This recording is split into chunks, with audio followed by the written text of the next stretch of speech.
Even men at the top of their game find themselves wanting more from life. Whether it's more meaning, unshakable confidence, a bigger impact, more money, deeper love, a hotter sex life, or a powerful legacy. Find out how good your life can be on this episode of Man Alive. Also, if you're not satisfied with your love or sex life, I want you to know that I get how painful it is. Sometimes it's hard to know what to do to change things up and get the results you want.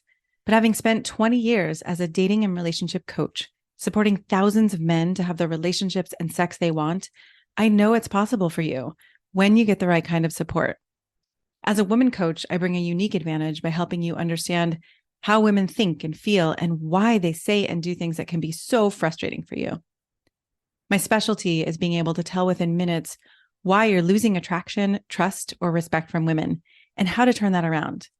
Even though you've likely been raised to think you should be a man who doesn't need any help, it just doesn't work that way because none of us were handed a guide to love or sex. So every month by application, I open my calendar to a few men for consultations. Men are amazed to walk away from these sessions feeling more confident in and out of the bedroom. Coaching isn't for everyone. I work with men who are willing to be honest about their role in the situations they've created.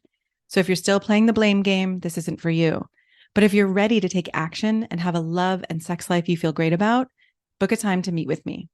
Go to shanajamescoaching.com/consult and fill out the form to tell me more about you so we can set something up. That's shanajamescoaching.com/consult. Enjoy today's podcast. Hello and welcome to this episode of Man Alive. I'm your host, Shana James. I am really excited to be here today, and we are going to cover a daunting topic. And the topic is that we're going to talk about your relationship with your mom. And, you know, it's funny. This is one topic that I think most of us, and same with women with our dads, it's not something that feels really exciting to look into, right? It's something that is can often be really, really painful. But what I have found and what our guest has found that is if you haven't really done the work to unearth the dynamics that happen with your mom, that it has a huge impact on your current relationship. So Kristopher, thank you so much for being here and for helping talk about this daunting topic. You know, it's absolutely huge. And most of the time we just proceed through life one day at a time and don't take a step back to get a big picture kind of bird's eye view on our life. And then we fail in that to have chances to notice how we are a product of our parenting. Yeah. And how in some ways perhaps we have not yet declared our independence and become our own sovereign being.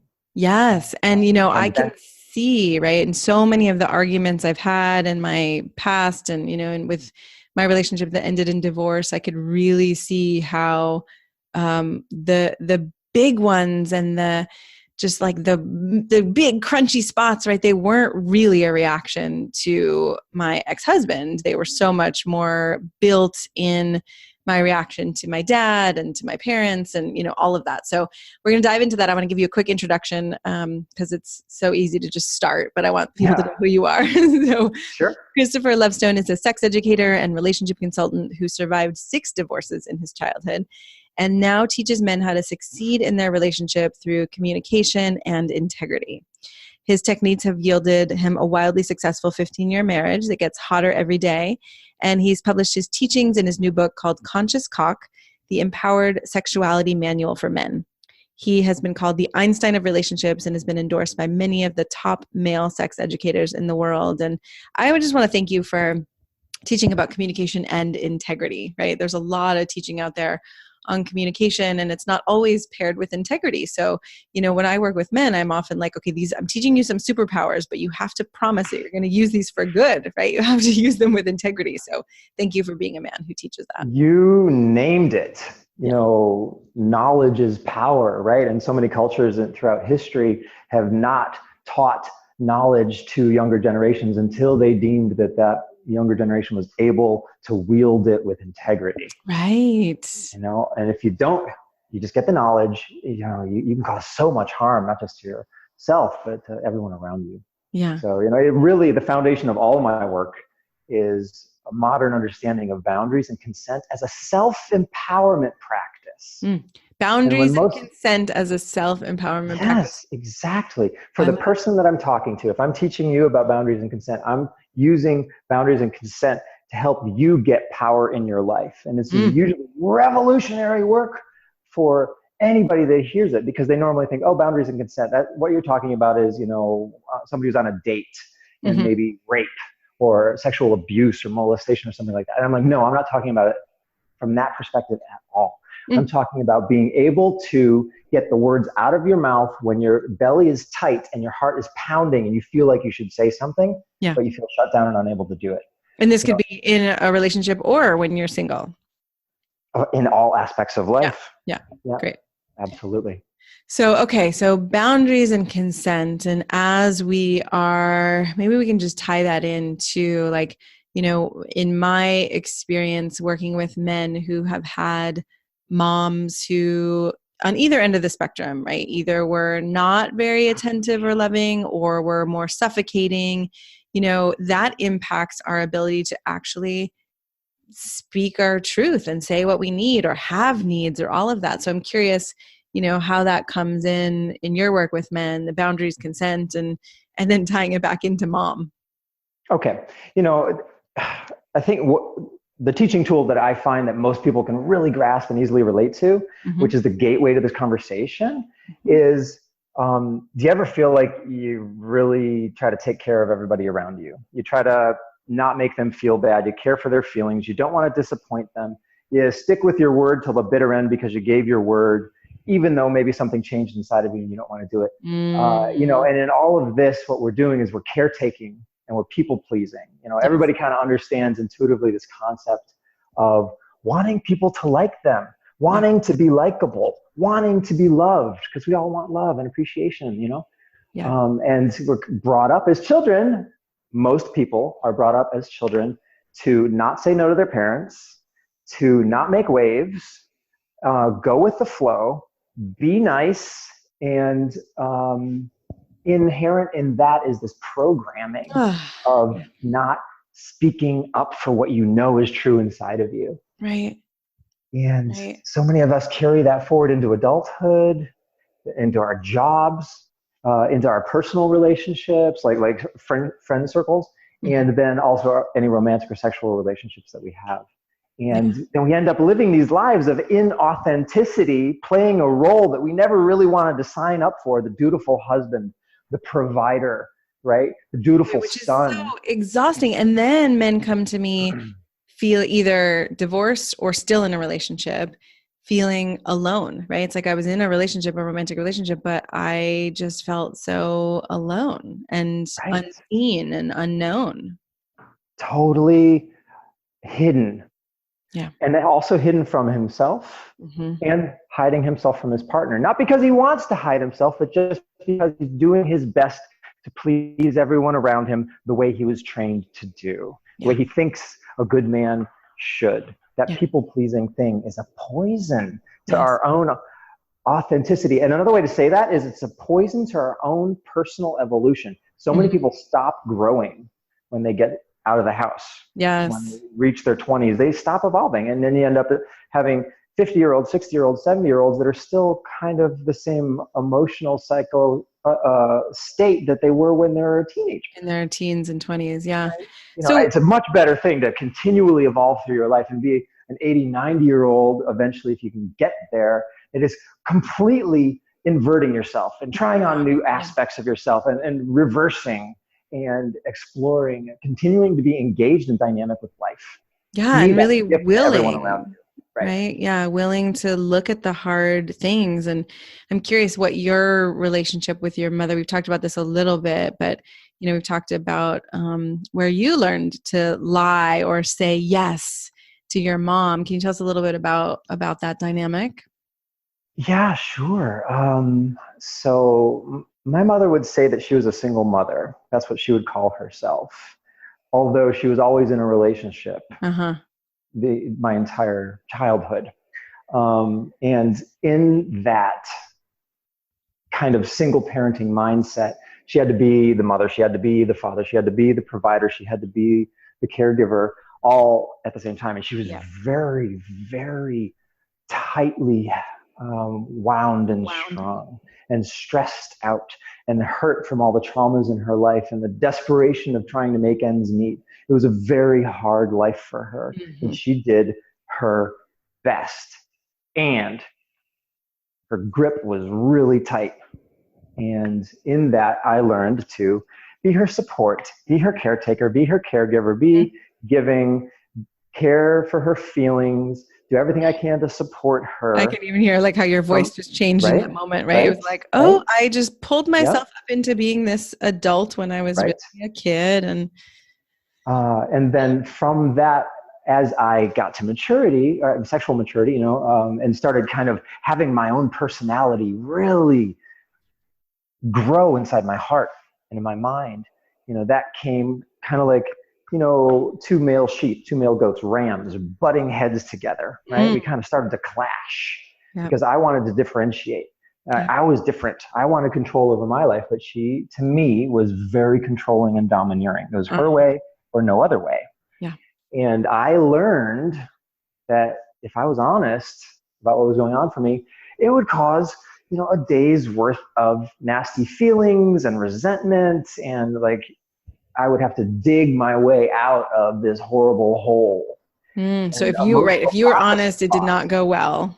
right? The emotional processing cost for that Yeah, was too big yeah, to be manageable. And I learned that if I just yesed her, and I say yes, I mean air quotes, yes, I uh-huh, just say yes to her, to uh-huh. whatever she wants and nod, go along with it and let her think that I'm totally going along with her, then it was just like Right, let her grease on think you're going on along a with her, squeaky wheel. right? And then Right. under the surface or behind her back or whatever, you're just going to do whatever you're going to Right. do. So then she didn't know who I was Yes. because I wasn't telling her because she couldn't hear my differentiation Uh-huh. without like responding with pain, with rejection, with Right. hard feelings, with escalated voice, with tears, whatever it might have been. So I learned to stuff myself Yeah. and diminish myself, and then Yeah. I became split. I had my Well, my reality, and then I had my public life with her. yeah. And I was just Two different thinking people. how, I have worked with men before who say to me, well, I don't think my wife can handle this. And I'm like, well, if you don't try and if you don't know, right, you don't get to be free. And we grow up really thinking, like you said, it's like we grow up and some people still are emotionally, in their 20s, even though they're in their 40s to 90s. But we also we see people that way because we see them like we saw our past and our parents. And so if we don't even try or we don't give people credit that we're not the kids we once were, right, then again we just start creating all these patterns where we're alone and isolated and unknown and hidden, like you said. There's a real easy signal that anybody can use to alert awareness in themselves that maybe they're playing out a pattern that they Oh haven't yeah, tell examined us. with their parent. Uh-huh. And that pattern is, you're just like my mom. Uh-huh. You're just like my dad. You're, if you ever hear yourself say that or hear someone else say that, oh, hey, okay, there's a blind spot there. Yes. Let's shine some light on that and look at that.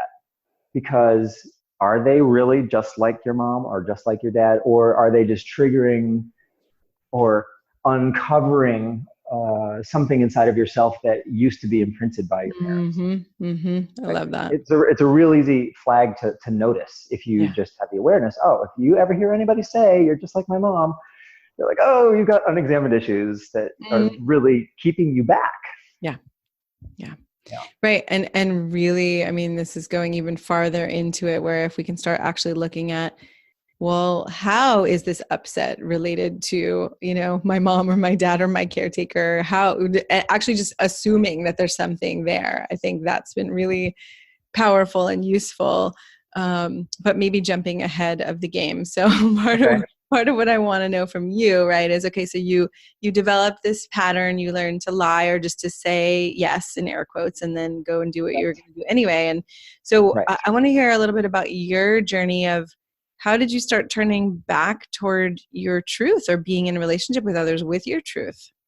It was a deep investigation for me personally that I had a desire in myself to figure out what's my calling in this life, what's my reason to be. And for me, I felt like I had to clarify for myself, why am I here? I feel like there's something I need to do. You want to call it fate? You want to call it grace? You want to call it destiny? Do you want to call it a mission or raison d'être?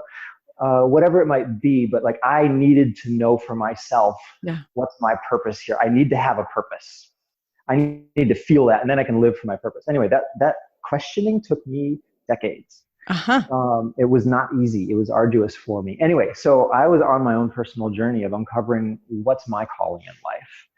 And in that, I started learning about authenticity and shifted away from this paradigm that I'd been operating in on autopilot of making things easier by guessing and lying. And I was in a relationship in my late 20s that went sour, and I got my heart broken. And it was the best thing that had ever happened to me for me to get my heart broken. And I had lied in my relationship, and I had, a breakthrough, because sometimes change happens really quickly, all in a moment, in an accident or with the death of a friend. In a moment, everything can shift. And in that heartbreak, everything shifted for me. And I said, I'm not going to do this lying thing anymore. I want to be real. I want people to know who I am. And then I can just relax, and I can put down having to remember all the lies that I told. Because if you tell lies, there's a backpack you have to carry around. There's a log, remembering right? everything. Hold that up. So then I said, I'm never going to do that again. I'm never going to lie again to anybody. I'm just going to start being real. I'm tired of that whole other thing. That old paradigm. Admirable. It's a gift to myself. Which is actually beautiful, right? To see that, that it's a gift to yourself, not only to others, but to yourself. To me, because now that I live a life of integrity and I don't lie, I just get to relax. If I make a mistake, it's an honest mistake. I'm never manipulating or trying to craft a situation by lying or anything anymore. So it's so much easier for me. Anyway, so at that stage in my life, I then began to have more courage with my mother. And I began to be honest with her. And that didn't go so well. Okay, it was empowering for me to find my courage and my strength to be honest as a man, no longer a child, a man on my own outside of the home. It was really powerful for me to find that sense of power in myself, that I could be honest with her. But the reality was that it was still really hard. At least I wasn't living under her roof, right? At least she wasn't providing for me and dominating. When you say hard, meaning in the relationship dynamic between the two of you? It wasn't easier. Right. But I was more powerful. Which is great to not expect that, it's, especially with these past relationships with mom or parents, it doesn't necessarily make it easier. But what it does seem to do, right, is set us up for actually the potential to have a successful relationship in our current life or in our current romantic life, right? Right. So, it took me claiming my power from a place of being, I'll say, oppressed. In that parent-childhood dynamic, I felt very oppressed. And the only way I could get out of that oppression was to lie and escape by having two lives, a split life, one where I lied and one where I knew who I really was. So it never got easier, but I have been more able to handle it and make it mean less about me. That claiming my love for myself, my love of my own freedom, now that I've got it. I love being an adult. I used to remember as a child how much I wanted freedom, how much I wanted to control my own life, go do the things that I wanted to do, because I felt like I was really dominated by somebody who would just keep me doing what she wanted me to do. And now that I'm an adult, so often I just have this memory. And I go, oh my God, I love being an adult. I get to do what I want to do, go where I want to go, be how I want to be. Isn't that joyous? Isn't that wonderful? God, hearing it that way, it sounds really joyous. It just reminds me too of how when we're young, it's kind of either or. Someone has to be wrong. It's just the way of our consciousness at that age. So now it sounds like, okay, you've grown up in this way, and you realize, you don't have to be wrong, and she doesn't have to be wrong, and you get to be who you are, and she can be who she is. And And I'm curious what the impact was, even though it wasn't easier on that relationship, what the impact was then on your other relationships. Well, let's see. There's a key ingredient, if you're asking me about my relationship with my mother, which is that as I grew into my power by practicing standing up and being Mm-hmm. honest, Yeah. bit by bit, it started with, no, I don't want the mashed potato yams at Thanksgiving dinner. I started small with something like, no, Mom, I don't want that. Don't put that on my plate. I don't want it. It's, something bite-sized piece. But I grew it, year by year. And to the point where eventually I identified a pattern that was in her relationship with me and her relationship with the world. And I called her on it. I said, I'm not going to honor that pattern anymore. This needs to change. So here I am not only standing up for myself and being honest, but I'm also got to a place of power where I can say, I'm going to draw a line. I'm going to draw a boundary here. I'm going to draw a boundary. This boundary, this behavior is no longer acceptable to me. Yeah. Yeah. And that was in my early 30s. It took me that many years to draw the first boundary I ever drew with my mother, because I felt like she was so powerful. Yeah. And I had to get my power up to a place where I could actually do that. And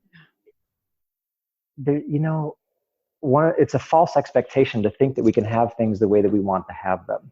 Like, to think that everything is going to turn out the way we want them to turn out is erroneous. Yeah. The world is complex. Things are ever changing. They involve other people, etc. As much as I'd like things to turn out the way I want them to, and I can do everything I can to craft and feed the situation and cultivate it, providence moves, grace happens, things shift, and the reality is you don't know what you're going to get. Right. And I drew that line, and it cost me my relationship with my mother. It did. Completely cost me. Wow. So it's been a difficult path, and it's been rewarding. I have learned to stand on my own 2 feet. Mm-hmm. And now I am a full, mature human being, and I get to role model that for my son and be that person to my partner, my love. Yeah. And that is quite a gift. But I had to differentiate. I had to draw a boundary. Yes. And God, it was costly.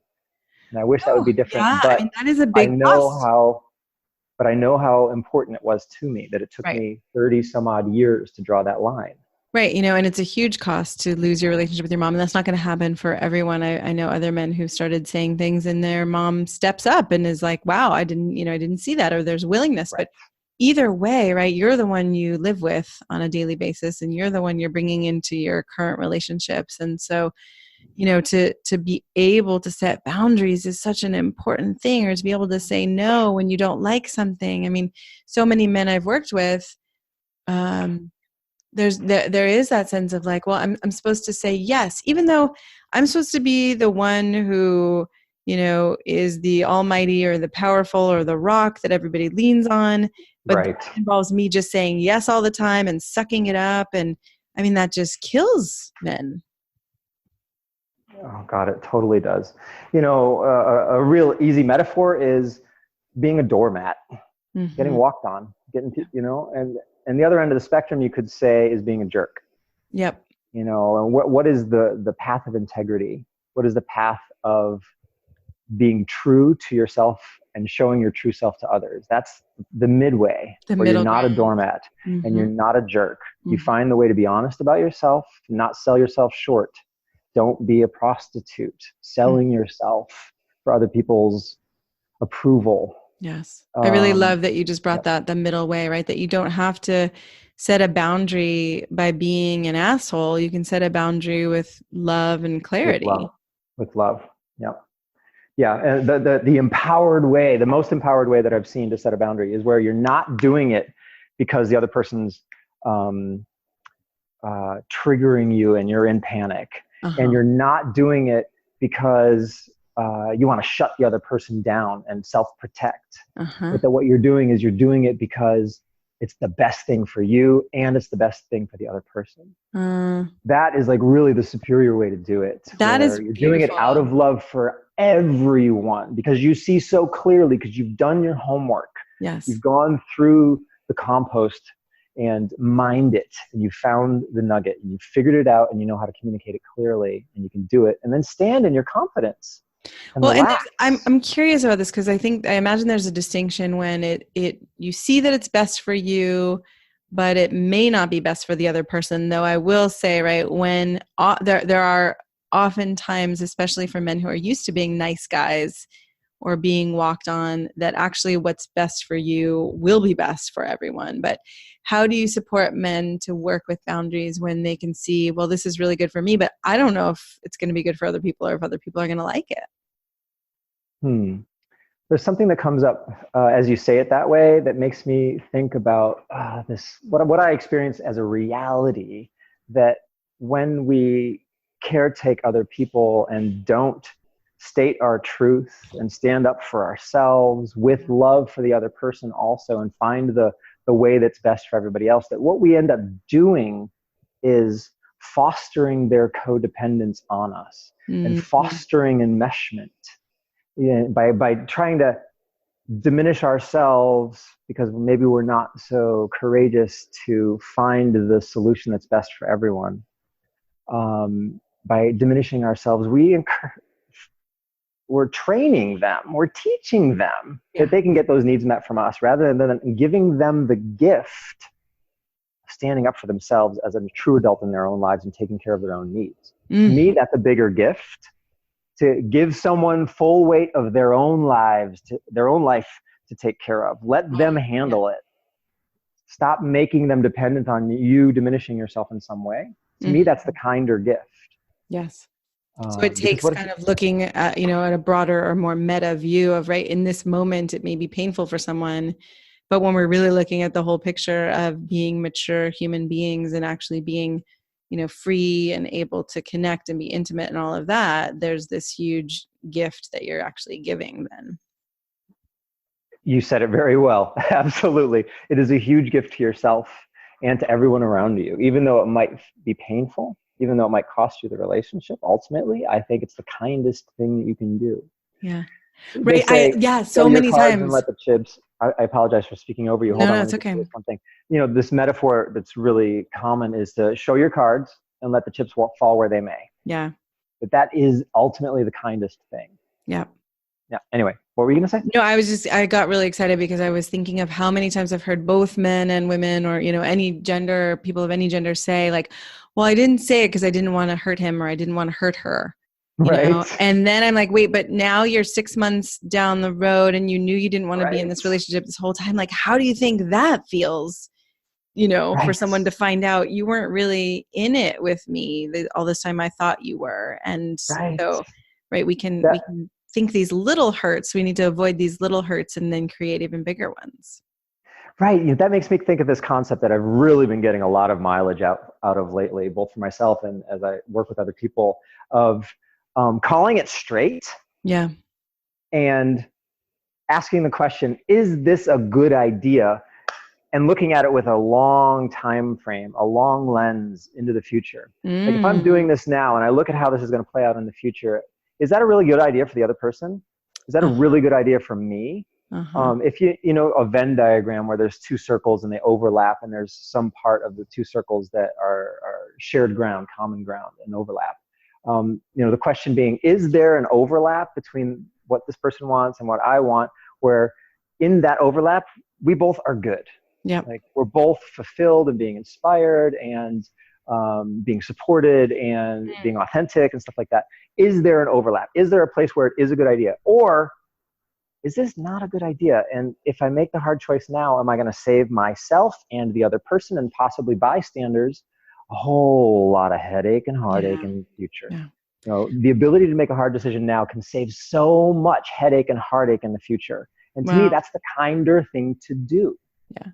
And I really appreciate where this comes back to integrity, right? And expanding integrity to include like how can kind of the Buddhist concept, right? How can I even beyond how can I do no harm, but how can I do my best to make this good for everyone involved? But that doesn't mean, right? The trap then, it doesn't mean doing that thing where you let yourself be walked all over or you make your needs less important. It really helps to have a good sense of humor, which is also a Buddhist concept. A good sense of humor, your ability to loosen your grip, take things lightly, take yourself more lightly, and Uh, laugh at yourself while being real and honest. Laugh oh, even at the pain of it, right? How willing are we ultimately to lighten up? yeah. Or how attached are we to the mileage we get out of our view in the world, maybe Mm-hmm. making ourselves look like a victim or making ourselves look like the champion provider or something. How much mileage do we get out of our view of ourself, and Yeah. how much are we willing to really actually lighten up Yeah. Oh, I love into the it. mystery, you could say. Uh-huh. Uh-huh. Right. The mystery becomes more apparent when we're not holding on so tightly. But I think it's hard for us to trust that sometimes, to trust that there's going to be something, right? If we let go or if we say no, and I'm just, even speaking from my own personal experience, even as a woman, it's like that I identify a lot with those nice guy or nice girl tendencies. And I had a client actually write to me yesterday and say, wow, but who would I be then, right? Who would I be if I wasn't choosing women, who I saw that they had problems so I could actually feel valuable or worthwhile, and to be willing to question who would I be then if we weren't doing all these things, if we weren't doing the patterns we created when we were young, and able to look at that mystery. I mean, it's profound and also can be terrifying. You know, this makes me think of something that is so epidemic in our world, which is part of what I work to address, is that so many men are isolated. Yeah. So many men are alone in their relationship, in their family, in their home. They just feel so isolated and alienated. Yeah. For example, a lot of women will say, my partner, my husband, my boyfriend doesn't have any male friends. Mm-hmm. And that puts a lot of load on the relationship between the two of them that maybe she doesn't want to deal with. And anyway, so this isolation of men not having a group of other good men to Yeah. lean on, to Yeah. share their truth with, the reality of what they're thinking about and actually feeling. Yes. A lot of what I do is men's circles, both in Mm-hmm. person and virtually online through Zoom, where we get to meet, whatever the schedule is, once a week, for example, and get to go deep with each other in a Yes. safe space where everybody is on a level playing field. There's no guru, there's no disciple, there's no teacher, there's no student, there's no boss, there's no employee, there's no power differential. We're Mm. all on equal playing, on equal ground. And in that, we give each other a support structure and an accountability process, that structure of meeting every week. Then when something happens or you have a feeling or a reaction or a fight or something like that, you're thinking, oh, I'm going to bring this to the call next week. I'm going to Yes. bring this to the men's circle. Maybe you have a success and you're like, oh my God, I did so good today. I didn't yell, or whatever your success might be. Then you get to bring that win to your support Yeah. friends, Yeah. the So guys, and then they get to share your win with you. mm-hmm. That gives you a sense of solidarity. So without having a support structure, and a structure that creates accountability and gives you support and encouragement and solidarity and sense of community with other good men, Yeah. it's so hard to So make hard. massive positive changes in your life. Yeah. Yeah. I know I did it myself. It took me 20 years doing it alone. I'm like, oh my God, this sucks. Let's change that. Let's get men together, give them a common vocabulary and a structure that they can use to support each other. And then the most amazing things happen. Yes. So important. Well, all right. I feel like, as often at the end of these podcasts, we could keep going for hours or days, but Right. to keep this digestible, what's the last thing you want to leave men with around, healing relationship with mom, or being aware of their relationship with their mom and how it impacts their current life? Um, you know, most men that I know will never go to a boundaries and consent workshop. Mm. They just categorically put it in a certain column in a spreadsheet in their mind or their heart where they say, that's not going to help me. Like as if they know what it's about before they have actually even gone and learned it. Uh-huh. This concept that, I know everything that I need to know. Putting that kind of false pride aside and saying, you don't know everything that you need to know. Go learn something new. Add a new tool to your toolkit. Going to a boundaries and consent workshop can be completely life-changing for your sense of power in your own life. Mm. Your ability to control your own interactions with other people so that you give them accurate information about who you are and what's going on inside of you. Yes, with your mother, with your parents. I mean, it can be really hard with the power differential inherent in a parent-child relationship, even when the child might be 50 years old and the parent might be 70 or 80. It can be really hard. But if you don't have a foundation of giving yourself permission to have your own opinion and say yes when you want to say yes and say no when you want to say no, and give yourself permission to change your mind and not have to stick it to the bitter end because you gave your word. Yeah. If you have that foundation, you actually have tools that can help you succeed. Without those tools, it's kind of like trying to make a mansion out of Stone Age tools. Right. Yes. Good luck. You're not going to be able to do it. With Stone Age tools, you're only ever going to create something that's really rough cut. Yes. If you want something beautiful, you got to have fine tools, master you. craftsmanship tools. So adding a tool to your toolkit, going to a boundaries and consent workshop, or downloading it. I have a free one on my website, conscioustalk.com. You can go to the download section and download it. Listen to it in your cell phone in a headset while you're commuting. Yes. And get that powerful infusion in your life. Awesome. It pays dividends for the rest of your life, and it's totally free. You just have to do the work, and it only takes an hour or so. Awesome. Thank you so much for being here. And the link is in the show notes as well. And so, just click on it, listen to Kristopher's teaching. You bring I can feel the strength and the wisdom and the love that you bring. And I'm appreciating that they're all together. So thank you for being, someone who's taken your struggles and actually turned them into ways to really support men. Shana, thank you for giving the platform for so many people to share their gifts. What you're doing is you're facilitating the growth of these gifts in a leveraged, quasi exponential rate in the world. You're really touching the world by doing the work that you're doing. Thank you for empowering people like myself to share our gifts to everybody that follows you and respects you, because, together we rise. Yes. Trying to be in the vacuum is so hard. Yes. Working smarter rather than harder, it just is better all around. So thank you so much. It's been a pleasure to be here with you today. Thank you. I'm so glad you joined us for today's episode of Man Alive. I hope you enjoyed our conversation and it gave you something to consider and explore in your life. If you like what you heard, I'd be so grateful for you to subscribe and write a quick review that helps men like you find us. And again, head over to shanajamescoaching.com/quiz or text the word ALIVE, ALIVE, to 44144 to get a sense of how you can become a better lover and leader. You'll start to see how you can be both more respected and desired in your unique and genuine way.